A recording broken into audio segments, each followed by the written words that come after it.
بديع الهادي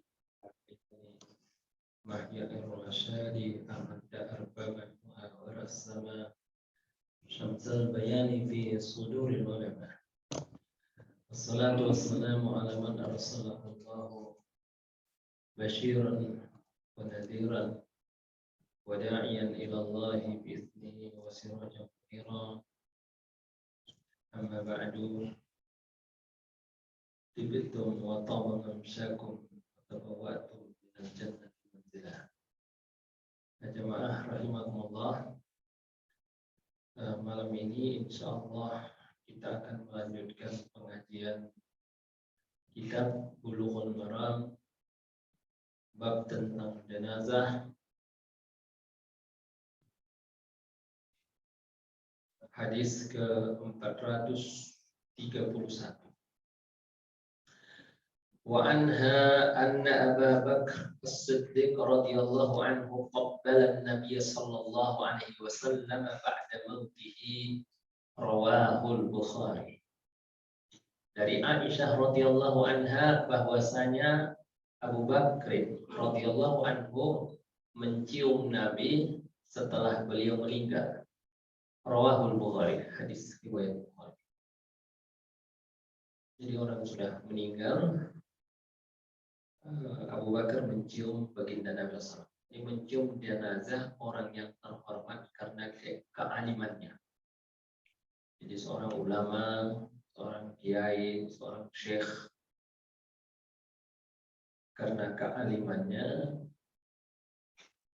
karena kesolehannya,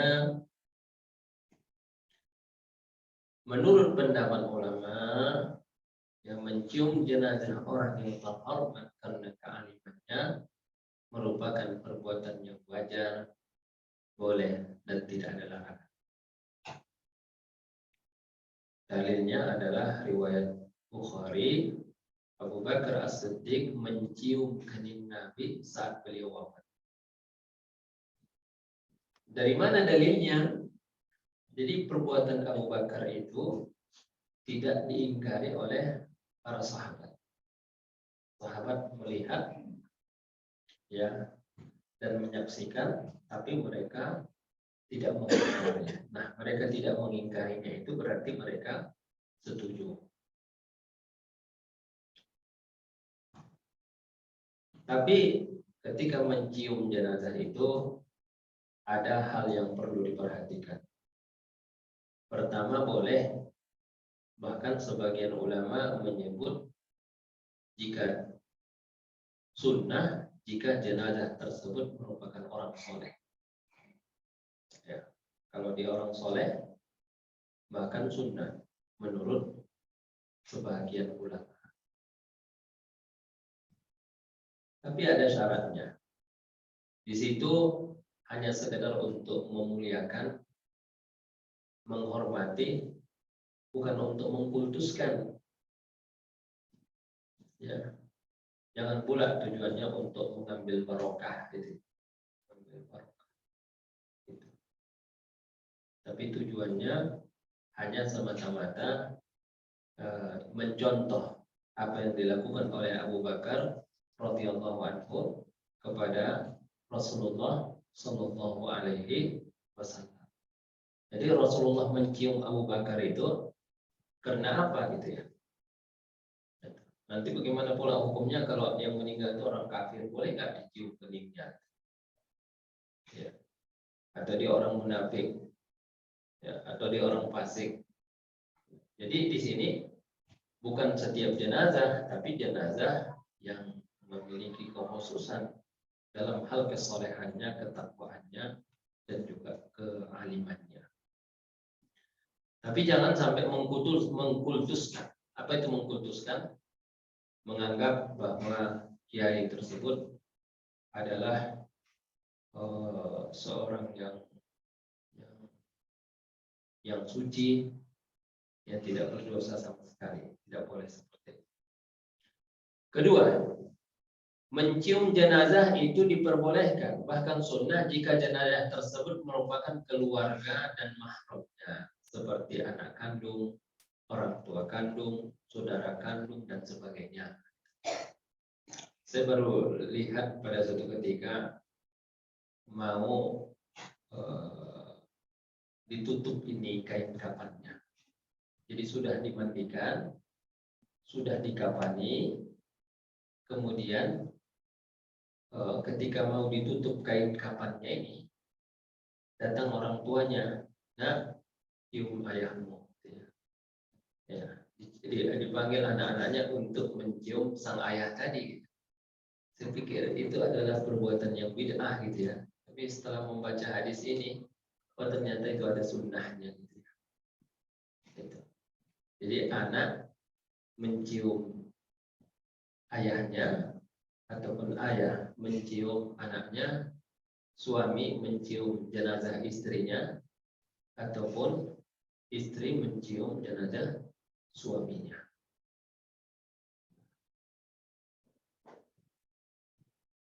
Jadi itu boleh, tapi dengan tentunya saja harus dijaga.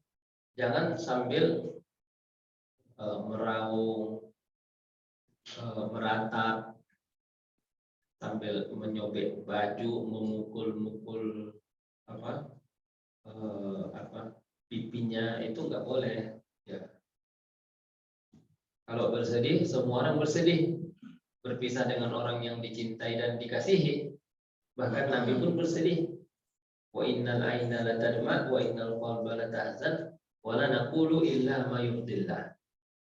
Sesungguhnya air mata mengalir, hati berduka cita, tapi kita tetap hanya mengatakan apa yang diridhai oleh Allah Subhanahu wa taala.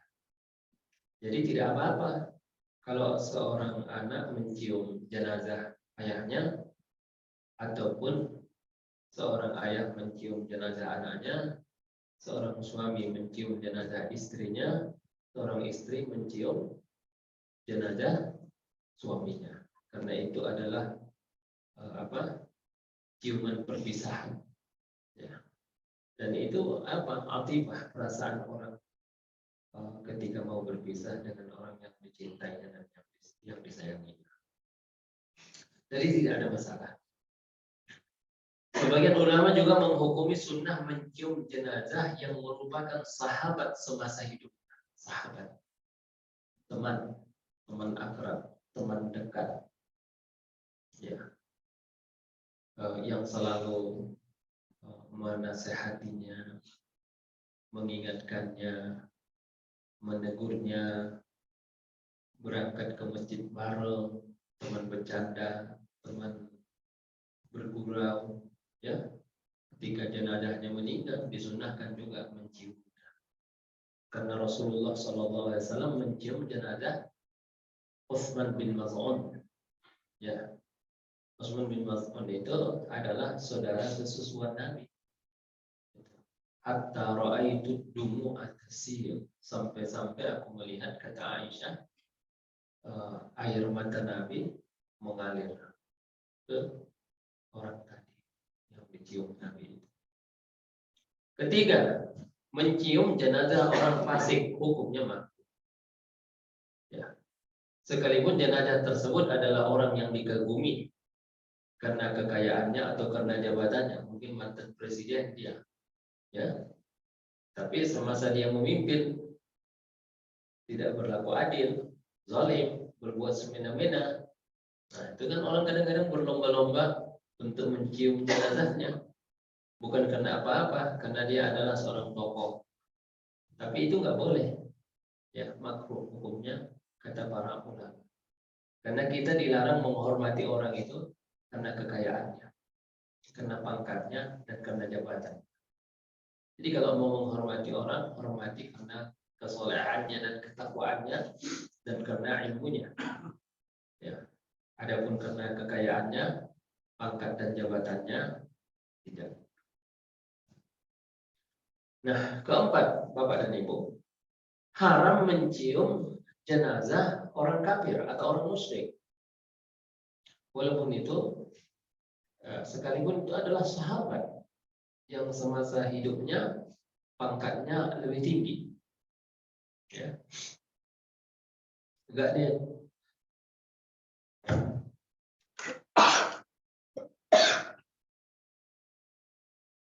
nggak dianjurkan dan nggak dibolehkan.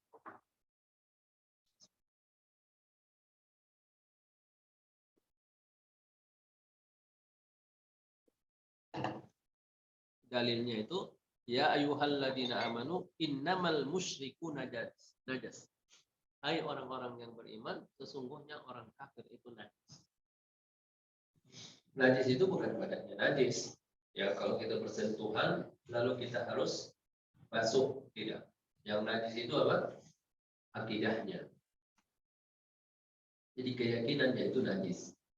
Najis di sini adalah bukan najis hissi, tapi najis maknawi. Nah, itu nggak boleh. Kecuali kalau dia anaknya. Nah, itu ada pertimbangan. Misalnya anak ini mu'allaf, bapaknya mati dalam keadaan kafir, ya. Mati dalam Kristen, mati dalam Yahudi, mati dalam Nasrani. Nah, apakah dia boleh mencium? Ya, mencium jenazah ayahnya tadi dijawab oleh para ulama diperbolehkan untuk mengekspresikan wujud kasih sayangnya di saat-saat akhir sebelum dikubur atau dikremasi. Kebetulan bapaknya Hindu mungkin atau Buddha gitu ya, jadi tidak ada masalah. Kalau pertimbangannya karena itu adalah bapaknya. Tapi kalau pertimbangannya karena dia tadi kafir, nggak boleh. Ya.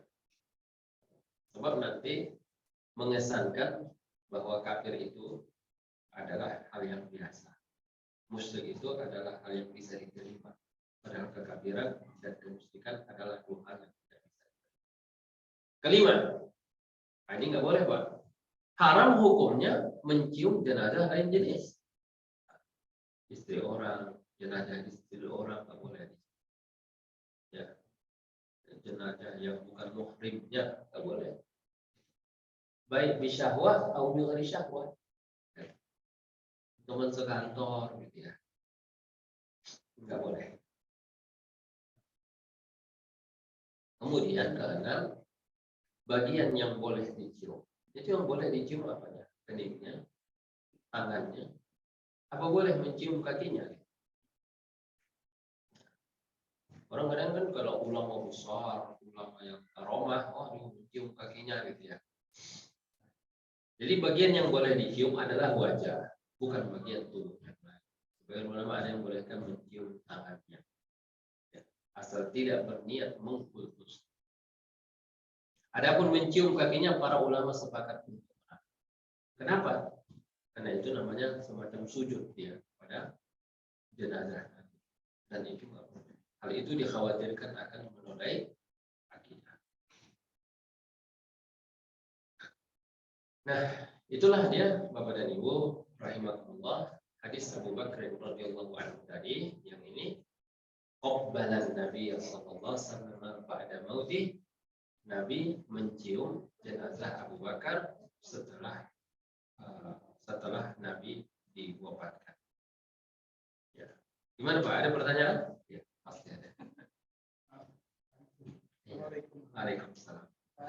Penjelasan hadis terutama yang boleh mencium tangan. Iya. Apakah bisa disimpulkan bahwa penghormatan mencium ini dilakukan ketika belum dikatakan? Ketika belum? Iya. Kalau sudah diketahui kan Iya. Nah, kalau udah dikapani berarti kan yang orang mencium cuma keningnya aja. Karena merepotkan. Ya. Dikapani itu kan dikasih kapas, dikasih apa lagi? Pewangi, ya. Dikasih kapur barus, ya. Bukan nggak boleh, boleh aja, tapi merepotkan orang harus membuka tutup ya, buka pasang lagi kain kafan. Nah, tapi bagaimana kalau seandainya belum dikafan? Tapi biasanya Pak, yang terjadi di kita itu mencium jenazah itu ketika sudah selesai dikafan. Setelah dikafankan dan mau diberangkatkan ke masjid untuk disalatkan. Biasanya kalau sudah disalatkan, biasanya nggak dibuka lagi, kecuali nanti dibuka pas ketika dimasukkan ke liang lahat.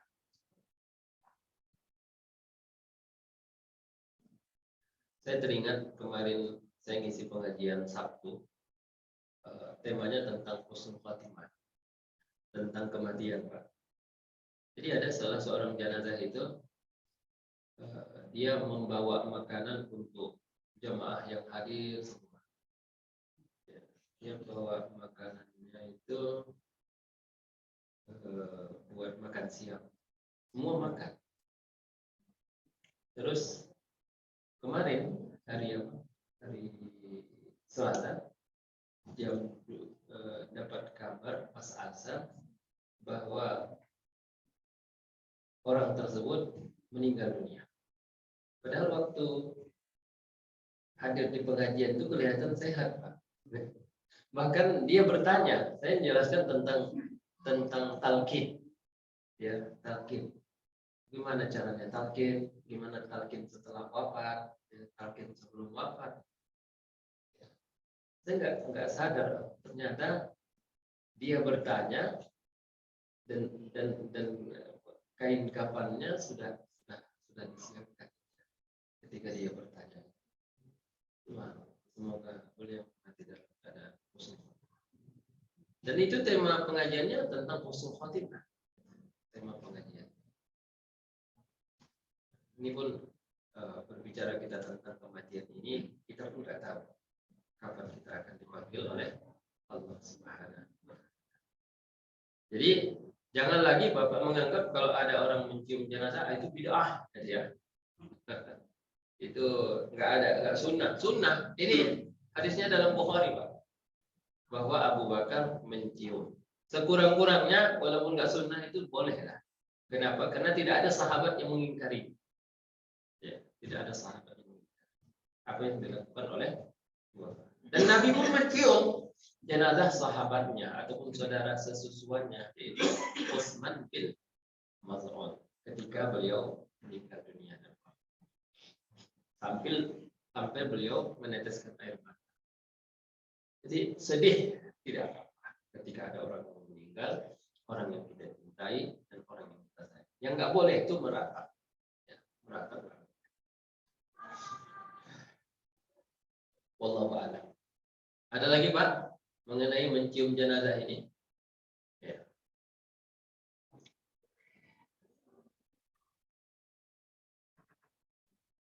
Biasanya kalau kita itu di Indonesia ini, kalau meninggalnya di rumah sakit, langsung di situ sudah dimandikan dan sudah dikafankan, kemudian dibawa.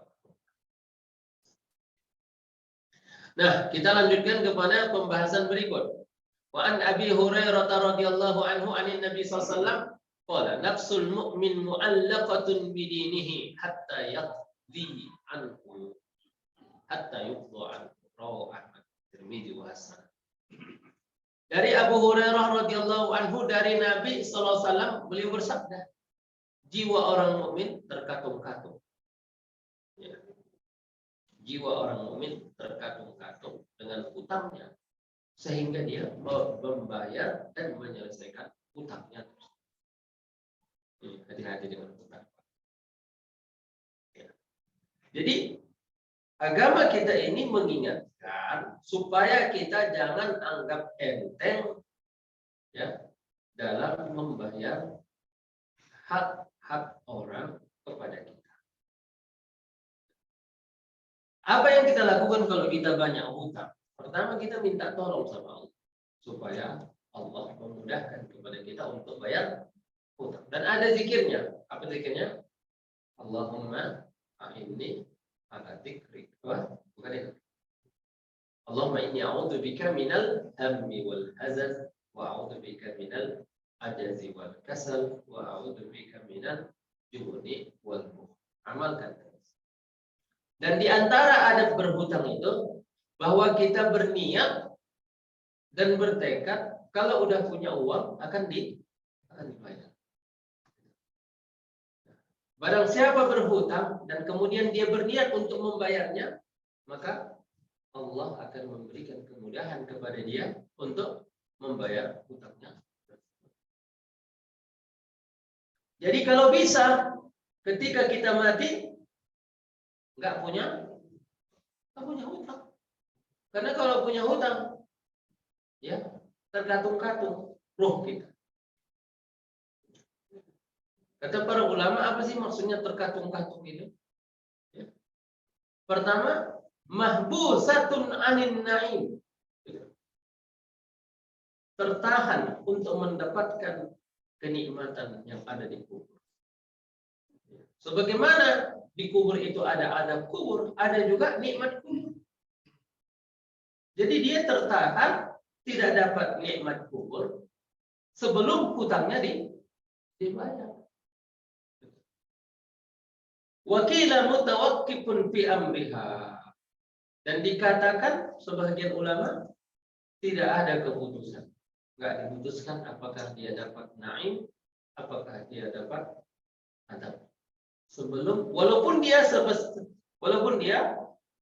dari sholatnya, dari ibadahnya yang lain pantas layak untuk mendapatkan kenikmatan itu, tapi tidak diberikan. Kenapa? Karena hutang belum. Ada juga yang mengatakan di sini la yu'rafu laha najatun wala halak. Enggak tahu apakah orang ini selamat atau akan jatuh. Sebagian lagi mengatakan la yadhfar bi maqsudihi min dukhul jannah. Enggak akan bisa masuk surga. Atau bahkan kata para ulama tidak bisa mendapatkan kedudukan yang tinggi sehingga hutang-hutangnya dibayar. Hati-hati dengan hutang. Sebagian ulama mengatakan bahwa ini hanya berlaku kepada orang yang mampu bayar hutang, tapi mampu membayar hutang yang sudah jatuh tempo, tapi malah dia renovasi rumah. Mampu bayar hutang yang sudah tempo, tapi dia malah beli motor, ataupun beli mobil, atau jalan-jalan ke luar negeri, atau pergi rekreasi. Nah, itu. Bahada hasul liwarasati ala qada'i. Maka hadis ini adalah anjuran kepada ahli waris agar segera melunasi hutang. Ya, hutang siapa? Hutang orang tuanya yang telah meninggal. Adapun orang yang tidak mampu membayar hutang karena tidak punya uang, tapi dia sendiri, ya, di dalam hatinya berusaha dan berupaya supaya punya hutang, ya, dan bukan hanya angan-angan, ada juga gitu Pak, angan-angan kalau saya punya hutang, kalau saya ada uang saya bayar. Begitu ada uangnya malah nggak dibayar. Jadi kalau memang nggak ada, maka Allah Subhanahu Wa Taala insya Allah yang akan melunasi. Ya. Maka dalam hadis dikatakan man akhada amwalan nasi yuridu ada'aha adallahu anhu. Barang siapa mengambil harta orang, meminjam harta orang, tapi niatnya mau dibayar, insya Allah akan dibayar oleh Allah. Kalau niat. Wa man akhadaha yuridu itlafaha atlafahullah. Barang siapa mengutang kepada orang, ya, tapi di dalam hatinya ada niat bahwa tidak mau bayar, sudah punya uang tidak bayar, ataupun ala udahlah saya nggak akan mau bayar itu. Kalau ada uangnya saya bawa jalan-jalan, saya pergi ke sana, pergi ke sini, beli ini, beli itu, maka orang tersebut akan dihancurkan oleh Allah. Jadi Bapak dan Ibu rahimahullah. Ya. Makanya salah satu wasiat yang terpenting bagi orang yang mati itu, dia harus menulis wasiatnya di bawah bantalnya. Ya. Salah satu isi wasiat itu, Bapak dan Ibu, tolong tuliskan hutangnya ada berapa dan pada Ada siapa? Supaya ahli waris sebelum mereka membagi warisan, utangnya dibayar dulu.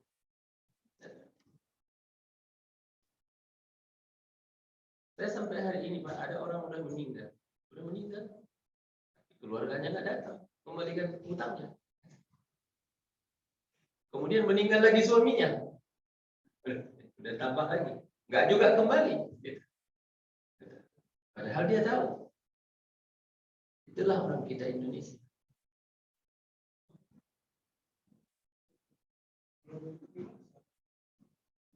Hah? La iya mu'allaqatun. Siapa? Enggak lah. Utang harus dibayar. Iya, bagi yang mau mengikhlaskan, ikhlaskan. Kan dia punya harta warisan. Nah, jadi dalam Quran dikatakan mimba diwasiyati yusa biha unai. Harta ini dibagi setelah wasiat dan setelah hutang dibayar. Sebelum hutang dibayar, maka harta ini tidak boleh dibagi. Kalau seandainya saya berbaik meninggal ini tidak besar, keluarga tidak tahu bahwa ayahnya atau kakaknya meninggal itu Ya. bagaimana? Makanya setiap ada orang meninggal itu kan ada pemberitahuan ya. Nanti kata ustadz yang berceramah, saya yang mewakili daripada keluarga memohon kepada bapak dan ibu untuk memaafkan semua kesalahan bapak saya ini, baik yang disengaja ataupun yang tidak disengaja. Kalau itu orang nggak keberatan lah memaafkannya, ya kan? Tapi kalau hutang, makanya katanya, adapun masalah hutang piutang, ya, jika ada yang merasa bahwa dia punya piutang kepada almarhum bapak saya ini, tolong hubungi kepada kami. Begitu. Ya, tolong hubungi kepada kami supaya hutangnya dibayar. Tapi kalau memang ada orang Pak meninggalkan apapun nggak ada, malah dia meninggalkan hutang, rumah nggak ada, tanah nggak ada, apalagi deposito nggak ada, utangnya segunung banyak. Dari mana diambil untuk membayarnya? Nah itu akan kita bahas. Jadi pertama Pak, pertanyaannya, apakah utang orang meninggal wajib ditanggung keluarga? Itu pertanyaannya. Aset orang yang meninggal dunia tidak boleh dibagi kepada ahli waris terlebih dahulu sebelum tanggungan finansial mayit terpenuhi. Tanggung listriknya, listrik rumahnya, gitu. Nunggak, gitu. 5 tahun, 5 tahun, 3 bulan, berapa bayar? Kan dia udah pakai listriknya. Tagihan listrik, tagihan air, bayar. Ya.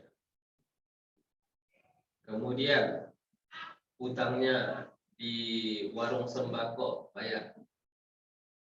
Utangnya di toko material, bayar.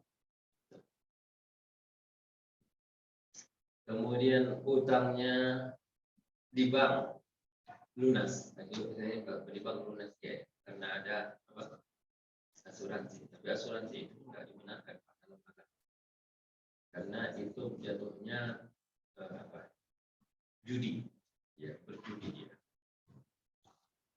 Kecuali asuransi takaful, ya, yang syariah. Nah, jadi tanggungan termasuk biaya pemulasaran jenazah, maksudnya biaya untuk beli kain kafan, biaya untuk penggali kubur, kemudian biaya untuk kalau memandikan itu nggak ada kewajiban dia. Ya, yang wajib memandikan itu orang yang hidup. Ya, tapi untuk membeli kain kafannya diambil dari hartanya. Gitu. Jadi untuk memandikannya, apakah orang memandikannya itu dikasih uang atau tidak? Nggak dikasih uang nggak apa-apa. Ya, kalau dikasih alhamdulillah. Kalau untuk memandikan, nah, untuk mengkafankan juga, kalau nggak dikasih nggak apa-apa. Kalau dikasih juga nggak apa-apa. Jadi tidak ada kewajiban daripada keluarga untuk memberikan uang kepada yang mengkafani dan mensolatkan. Di satu tempat ada Pak, namanya solat hadiah. Di kampung di pedesaan itu, solat hadiah itu bukan solat jenazah. Nanti habis solat jenazah, jamaahnya disalami amplop. Kasih amplop berisi uang. Ada yang pernah Pak? Iya, ada yang pernah Pak? Iya, ya itu namanya sholat hadiah. Itu sholat hadiah buat jenazah. Tapi itu tidak termasuk yang dianjurkan. Yang dianjurkan itu adalah sholat jenazah. Ya Pak. Ya. Itu perusahaan kolaps rugi. Ya. Dan dia harus bayar. Kemudian meninggal.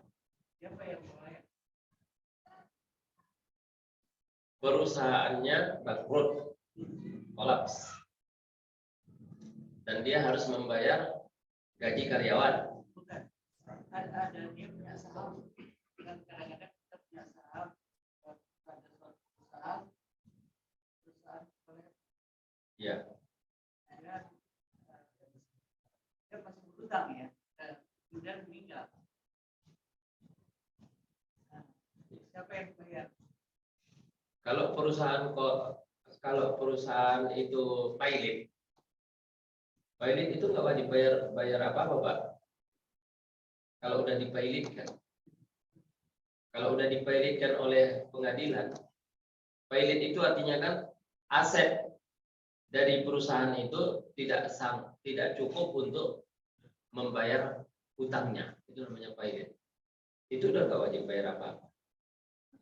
Bahkan yang punya perusahaan itu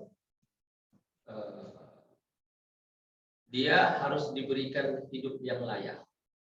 Satu motor, satu rumah kecil, satu tempat tinggal yang layak. Udah, itu selebih daripada itu dia semua diserahkan ke negara untuk pembayarnya.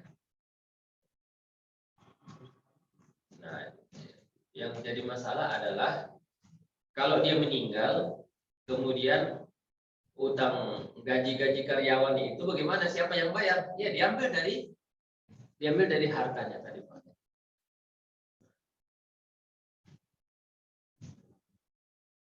Jadi Bapak dan Ibu, orang yang meninggal itu punya dua macam hutang. Satu hutang kepada Allah, satu hutang kepada makhluk. Satu hutang kepada Khalik, satu lagi hutang kepada makhluk. Jadi hutang yang berhubungan dengan Tuhan seperti zakat. Misalnya orang tua yang sudah tidak kuat lagi menjalankan ibadah Ramadan sehingga ia harus membayar fidyah, itu hutang kepada Allah. Ya. Begitu juga seumpama orang yang selama hidupnya tidak pernah membayar zakat sama sekali. Padahal itu masuk kategori yang mampu. Ya. Dia punya perusahaan tapi nggak pernah dizakati. Ya.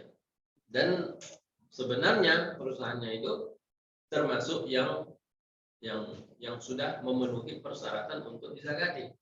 Nah itu sebelum harta ini dibagi, ya dibayarkan dulu zakat-zakatnya. Kedua, hutang finansial yang berhubungan dengan sesama manusia seperti hutang uang, hutang pakaian, hutang beras dan lain. Jadi ada 3 pendapat ulama tentang mana yang semestinya diprioritaskan. Apakah hutangnya kepada Allah yang terlebih dahulu atau hutangnya yang kepada makhluk yang terlebih dahulu. Yang harus diselesaikan pertama kali adalah hutang finansial kepada Allah. Apa itu hutang finansial kepada Allah? Bayar fidyah, ya. Apalagi zakatnya, ya. Ataupun hajinya. Jadi dia sebenarnya dulu adalah orang yang mampu untuk berhaji, ya. Tapi dia nggak berangkat haji, ya. Nggak berangkat haji, maka dia harus dibadalkan, namanya badal haji. Tapi pendapat yang kedua katanya, yang lebih diutamakan itu hutang kepada manusia. Karena hutang kepada Allah, Allah pemaaf. Tapi hutang kepada manusia, manusia pada umumnya tidak mau memaafkan. Pendapat yang ketiga, masing-masing memiliki kedudukan yang sama. Sebagaimana hutang kepada Allah wajib dibayar, maka hutang kepada sesama manusia juga wajib dilunasi. Nah, adapun bagi orang yang meninggal dalam keadaan mempunyai tanggungan utang, ahli waris tidak bisa begitu saja membelanjakan harta warisan tanpa mendapatkan izin dari semua orang yang diutangi oleh mayit sebelum utang-utang tersebut terbayar. Kadang-kadang gitu, ya. Itu keluarga yang ditinggalkan ngasih makan orang 3 hari 3 malam makan di situ. Ya. Padahal itu utangnya masih banyak. Padahal mestinya minta izin dulu sama orang-orang yang ada sangkut pautnya. Jadi segala transaksi apapun yang menggunakan harta mayit harus atas persetujuan orang yang mempunyai piutang. Jangan-jangan nanti nggak cukup, ya, kecuali kalau memang sangat banyak. Kemudian jika ada orang meninggal dunia, baik meninggalnya dengan aset warisan cukup banyak maupun sedikit, kemudian ada salah satu keluarga mengumumkan bahwa semua utang-utang mayit ia yang menanggung, maka pengambil alihan tanggungan seperti itu hukumnya sah. Namun pertanyaannya, apakah dengan begitu utangnya lunas? Tidak. Ya, karena dia baru mengambil alih. Lunas itu kalau udah dibayar baru. Kata dia, sayalah yang menanggung utang orang tua saya. Sudah lunas itu? Belum. Kenapa? Karena itu baru pengambil alihan utang. Jadi dulu di masa Nabi itu tidak mau mensolatkan kalau orang yang punya utang. Tanya Nabi, ada utangnya? Ya. Katanya, ada. Kata Nabi, sallu ala ikhwanikum. Kalian sholat aja. Tapi bukan gak disolatkan. Sholat aja. Tapi saya gak ikut. Lalu ada orang begitu. Dia punya utang? Punya. Ya, sallu ala ikhwanikum. Kata seorang, ya Rasulullah, saya nanggung. Saya nanggung utang orang. Ya udah, Nabi sholat. Jadi, seperti itu. Jemaah rahimahullah. Jadi, kalau sekedar ada orang yang bertanggung jawab, utang itu belum lunas. Lunas kalau sudah apa? Kalau sudah bayar. Kan gitu juga orang kalau bayar utang, kalau sekedar ditransfer saja uangnya, itu belum dianggap lunas. Kecuali uang yang ditransfer itu sudah apa? Sudah dicairkan, sudah bisa dicairkan. Kalau sebelum bisa dicairkan, maka walaupun tidak masuk ke rekening, belum dianggap lunas.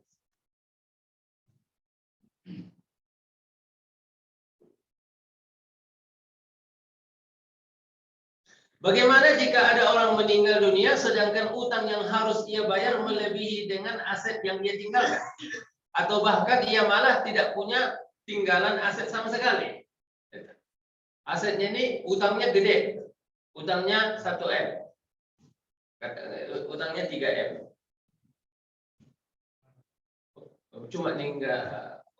Cuma meninggalkan 1 rumah.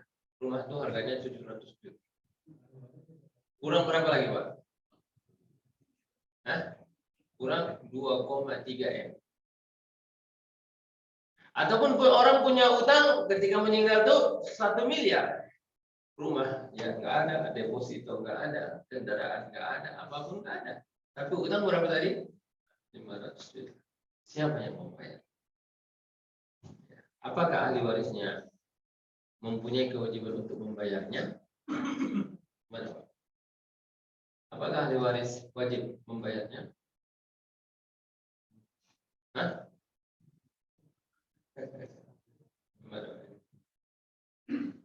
Gak wajib. Nah, kalau wajib repot dong. Bapaknya yang utang, anaknya yang harus bayar. Udah. Yang enak tuh presiden. Ya. Presiden yang utang, yang bayar siapa? Rakyat. Meninggal dia nanti, yang dia enggak ada. Yang bayar siapa? Kita yang bayar. Enak. Tapi kalau ayah kita yang berutang, kemudian dia meninggal, wajib nggak kita bayar? Oh, enggak, Pak. Kan utang dia. Enggak. Kalau untuk ini enggak. Iya. Iya. Iya, lunas kan? Lunas, Pak. Itu kalau cicilan itu semua lunas kalau udah meninggal orangnya. Hukum di Indonesia begitu. Enggak. Biasanya dianggap lunas. Nah, makanya orang nggak mau memberikan apa? KPR itu kepada orang yang sudah umurnya 50. Karena udah sebentar lagi udah mau mati gitu. Nanti mati lunas gitu. Nah, biasanya dikasih umur 30, ya kan? Umur 25 itu dikasih, kalau itu gampang banget gitu, untuk mendapatkan KPR. Jadi ini, lihat Pak ya, sepakat bahwa warisan utang tidak ada dalam fikih. Kalau di Indonesia ada. Ya. Utangnya Soeharto, kita yang bayar. Utangnya siapa habis Soeharto? Gus Dur. Gus Dur nggak banyak utang. Mega banyak. SBY juga banyak. Jokowi lebih banyak lagi. Itu dia utang aja, nggak peduli dia. Gitu. Oh, yang bayar siapa? Yang bayar kita. Tapi kalau ayah kita yang berutang, wajib nggak kita bayar? Oh, enggak wajib. Kalau gitu enak aja nanti ayahnya itu. Utang aja, nanti aku meninggal anakku yang bayar kan. Itu namanya menyusahkan. Ayah yang menyusahkan. Wala taziru waziratun wizra ukhra. Orang lain tidak menanggung dosa yang dibuat oleh orang lain. Apabila mayit memang meninggal dunia dengan tanggungan utang membunuh, di sisi lain tidak meninggalkan aset cukup, maka ahli waris tidak otomatis berkewajiban membayar utang-utang si mayit. Ya, nggak ada Pak kewajiban ahli waris. Ya. Enak aja, enak dong menjadi ahli waris. Giliran ada harta orang tuanya, dia dapat. Giliran utangnya, dia nggak tanggung. Ya. Makanya ya, jangan terlalu banyak menimbun harta buat ahli waris, mendingan disedekahkan. Ya. Namun apabila terdapat ahli waris yang menghendaki atau berbaik hati, nah, sifatnya apa? Sifatnya kerelaan. Kalau kerelaan iya. Bolehkah orang menuntut ke anaknya? Ayahmu utang sama saya 500 juta. Saya sita mobilmu. Enggak boleh. Malah dia kena penjara nanti. Tapi ayahmu yang utang, iya minta sama ayah saya. Kalau saya gali kuburnya, gali aja. Tapi ya, selagi masih ada aset yang ditinggalkan oleh ayahnya yang meninggal ini, nggak boleh diambil kecuali utang udah dulu. Prioritas pertama adalah utang dulu.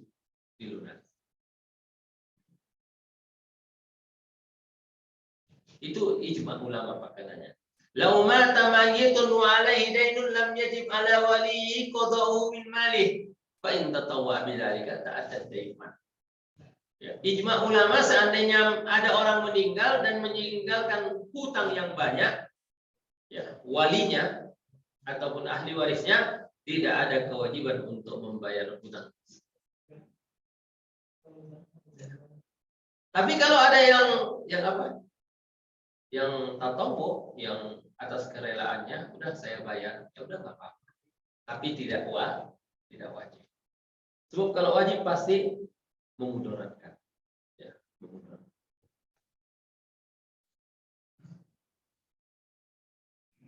Bagaimana seumpama keluarga memang tidak mampu, lalu dimintakan zakat.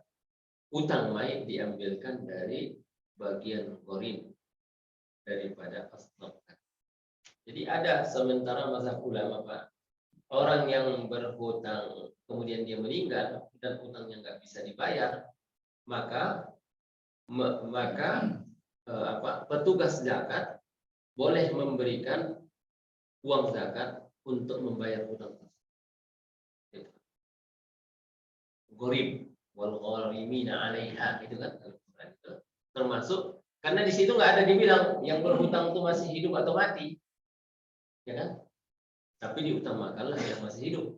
Tapi kalau ada orang mati punya hutang, maka dibayarkan kepada siapa? Kepada orang yang dihutanginya.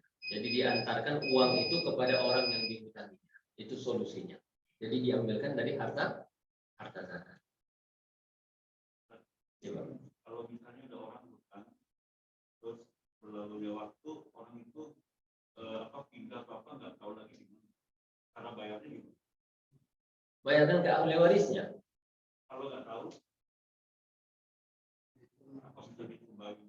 Enggak, dicari dulu orangnya Pak. Kalau udah nggak ada lagi ya udah disumbangin saja. Masukkan ke ini kotak aman. Ya. Masukkan ke kotak. Kalau Bayar lagi Pak.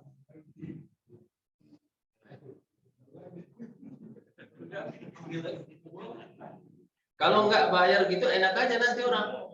Saya udah cari bapak nggak ketemu, saya masukkan ke kotak aman. Padahal nggak ada dimasukkan ke kotak aman. Itu dia masalahnya. ada ini Pak Ustaz, kasus dulu pernah kerja di Kalimantan. Iya. Terus pas pindah ke Makassar lupa ada bukan baju di toko 60.000. Iya. Tapi kita udah telepon anak gua di Kalimantan, tolong bayarin nanti saya transfer gitu. Iya. Oh oke gitu. Tapi setelah saya mau bayar nggak mau dia anaknya. Tapi udah dibayarkan sama dia. Iya. Alhamdulillah. Enak itu. Karena anak buah jadi dia. Nggak tahu itu dibayar apa tuh. Iya iya. Tapi pengakuan dia itu udah mungkin. Iya nanti beres kita bayar. Iya.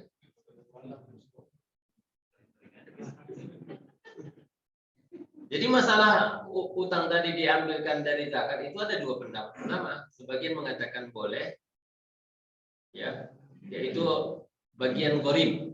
Kan bagian zakat itu ada 8. Apa? Innamas shadaqatu lil fuqara'i wal masakin wal 'amilina 'alaiha wal mu'allafati qulubuhum wa fir riqabi wal gharimina wa fi sabilillahi wa manis sabil. Jadi diambilkan dari situ menurut sebagian ulama. Sedangkan menurut Syekh Yusuf bin Ahmad Ibnu Kazin tetap tidak diperbolehkan ambil harta zakat hingga untuk membeli kain kafan pun harus dibebankan kepada ahli waris meskipun mereka orang-orang yang Allah alam. Ya, udah masuk waktu. Nah, insya Allah pada pertemuan yang akan datang kita akan membahas bagaimana memandikan orang yang mati pada saat ihram. Pada saat ihram. Jazakumullah khairan. Assalamualaikum.